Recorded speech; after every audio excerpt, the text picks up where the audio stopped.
একদিনের কথা, সবুজে ঘেরা এক গ্রামে বাস করত ছোট্ট এক ইঁদুর, নাম তার মিঠু। মিঠু ছিল খুবই চঞ্চল আর দারুণ বুদ্ধিমান। সে সারাদিন খাবার খুঁজে বেড়াত আর ছোট্ট গর্তে লুকিয়ে থাকত। একদিন গ্রামের পাশের একটা পুরনো ঘরে এসে উঠল এক বিড়াল, নাম তার বুলবুলি। সে ছিল শহর থেকে আসা, চুপচাপ আর খানিকটা অহংকারী বিড়াল।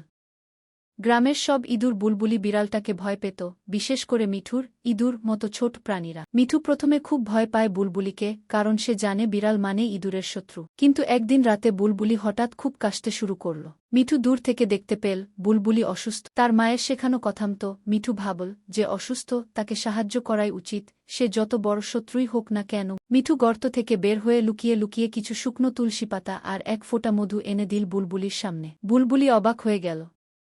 সে ভাবেনি যে একটি ইঁদুর তাকে সাহায্য করবে। পরদিন বুলবুলি অনেকটা ভালো লাগল। সে মিঠুকে ডেকে বলল, তুমি আমার শত্রু নও, তুমি আমার বন্ধু। আমি আর কখনো তোমার ক্ষতি করব না গি। সেই থেকে মিঠু আর বুলবুলির বন্ধুত্ব শুরু হলো। তারা একসাথে খেলত, গল্প করত, আর গ্রামের অন্য প্রাণীদের শেখাত, ভয় নয়, সহানুভূতিই জীবনের সবচেয়ে বড় শক্তি।